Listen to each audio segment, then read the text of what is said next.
लेखक gym quick जब class KG में थे तब उनके साथ एक खतरनाक दुर्घटना घटी थी। वह क्लास में अपनी बेंच से गिर गए थे, जिससे उनके सर पर बहुत गहरी चोट आई। उनका दिमाग डैमेज हो चुका था, जिस वजह से उन्हें अपनी स्कूल लाइफ में बहुत स्ट्रगल करना पड़ा। वह कुछ भी याद नहीं रख पाते थे, अच्छे से फोकस नहीं कर पाते थे और उनके एक टीचर उन्हें the boy with the broken brain कहकर बुलाते थे।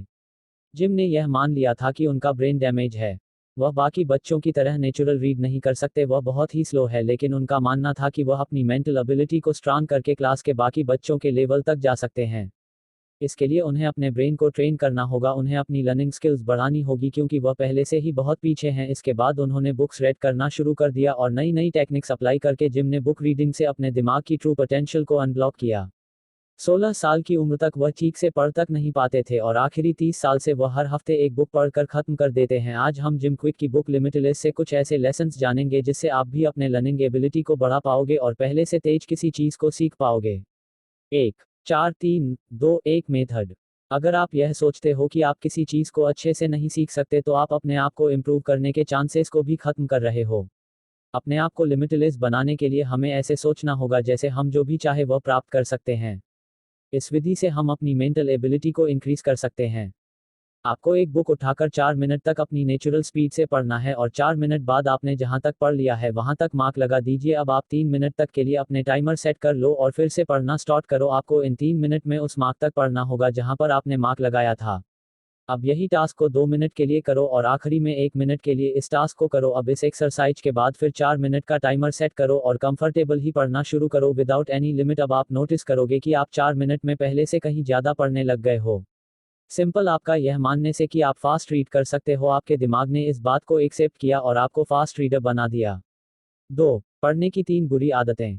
अगर आपने अपने स्कूल टाइम से अपनी हैबिट में कोई चेंज नहीं किए हैं तो आपको इन 3 बातों का ध्यान रखना है जो आपको फास्ट रीडर बनाने से रोक रही है।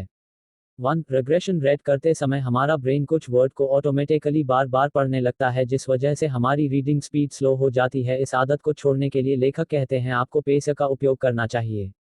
रीडिंग करते समय अपनी उंगलियों से लाइन बाय लाइन पढ़ने से आप शब्दों को बार बार रिपीट नहीं करते और आगे बढ़ जाते हो।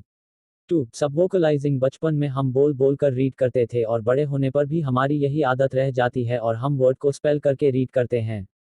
इससे हमारी रीडिंग स्पीड हमारे स्पीकिंग की स्पीड पर डिपेंड हो जाती है, जबकि हम अपने माइंड से बिना बोले 200 से 250 वर्ड प्रति मिनट पढ़ सकते हैं। अब क्योंकि आप 99% वर्ड को जानते हो इसलिए आपको बार बार उन्हें स्पेल करने की जरूरत नहीं पड़ती। इसलिए जब आप बिना बोले सिर्फ अपने दिमाग से रीडिंग करते हो जिससे आपका दिमाग शब्दों को बहुत जल्दी से समझ लेता है जिससे आपकी रीडिंग स्पीड बढ़ जाती है। 3 एक के बाद एक शब्द पढ़ना। अब कुछ लोग अपने आप दिमाग में भी रीड करते हुए वर्ड बाय वर्ड रीड करते हैं क्योंकि जब हम रीडिंग स्टार्ट करते हैं तो हम अपनी आंखों को ट्रेन करते हैं। एक बार में हम एक वर्ड पर ही फोकस करते हैं। इसके बाद जब आप कई सारे वर्ड समझने लगते हो तो आप देखते ही एक साथ कई वर्ड्स को समझने लगते हो। अब आपको एक एक वर्ड्स पर फोकस करने की जरूरत नहीं पड़ती। जैसे इस सेंटेंस में the boy who walked home, आपको एक एक वर्ड को पढ़ने की जरूरत नहीं है, आप एक साथ इन 4 वर्ड को सिर्फ देखकर ही समझ सकते हो जो आपको बहुत तेजी से वाक्य को समझने में मदद करेगा और आप एक फास्ट रीडर बन जाओगे। 3 अपना फोकस बढ़ाएं। लेखक फोकस को डिफाइन करके कहते हैं फोकस हमारी मेंटल एबिलिटी होती है जहां हमारा कॉन्शियस दिमाग बिना किसी डिस्ट्रैक्शन के फोकस होकर अपना अटेंशन देता है। पूरी तरह से फोकस रहने के लिए हमारे शरीर और मन को शांत होना बहुत जरूरी है, इसीलिए आपकी फिजिकल हेल्थ आपकी मेंटल एबिलिटी को भी अफेक्ट करती है, इसीलिए आपको साथ में मेंटली हेल्दी भी होना चाहिए। अपने फोकस को इम्प्रूव करने के लिए आपको अपने एनवायरनमेंट को जितना शांत हो सके उतना शांत बनाना चाहिए।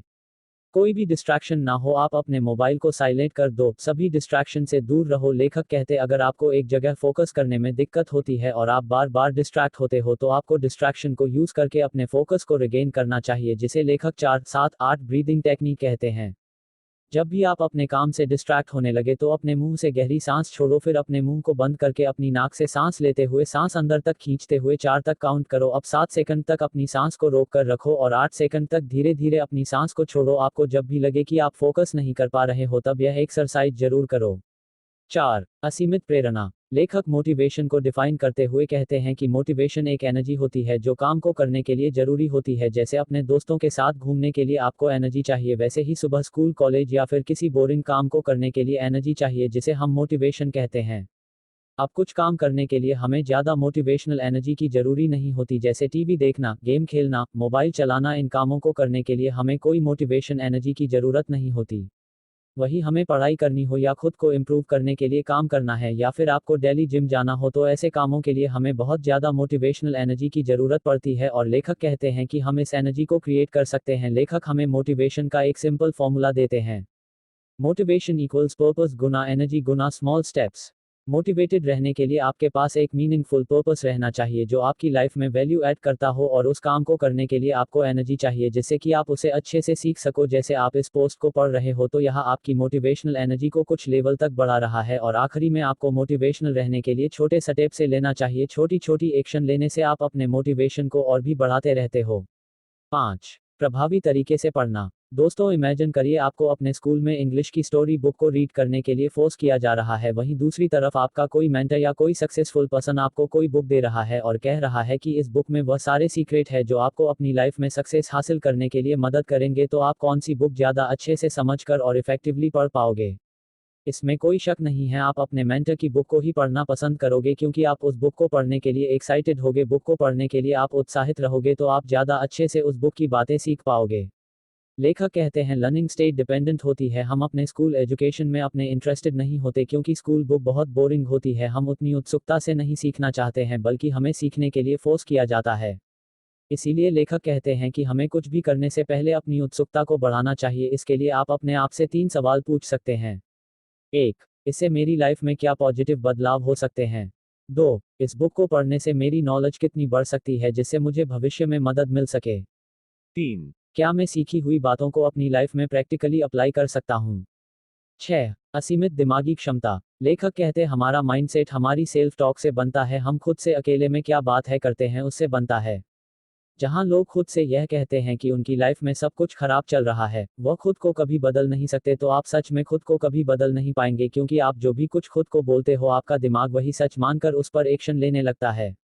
वहीं अगर आप इस तरह खुद से कहो कि आप खुद को बदल कर और भी ज़्यादा मेहनत कर सकते हो, तो आपका दिमाग इस बात को सच मानकर आपकी लाइफ को बेहतर बनाने के लिए एक्शन लेने लगेगा, अपने दिमाग को लिमिटलेस बनाने के लिए। लेखक कहते हैं कि आपको 3 काम करना चाहिए। 1. आप अपनी बातों से अवेयर रहो। देखो कि आप खुद से क्या बात करते हो, आप किन बातों पर बिलीव करते हो। जैसे आप खुद से कह रहे हो यह काम मैं नहीं कर सकता, मैं बहुत कमज़ोर हूँ आदि, तो इन बातों को आप नोटिस करो। 2. अपने बिलीव को फैक्ट के साथ चैलेंज करो। पता लगाओ कि आप जो सोच रहे हो उसमें कितना सच है। जिस काम को आप कह रहे हो कि आप नहीं कर सकते, क्या सच में आप इस काम के लिए कैपेबल नहीं हो, या यह सिर्फ आपका एक गलत बिलीफ है? 3. नेगेटिव बिलीफ को पॉजिटिव बिलीफ से चेंज कर दो। जहां खुद से यह कहने के बजाय कि मैं यह नहीं कर सकता, खुद से कहें कि मैं यह कर सकता हूं।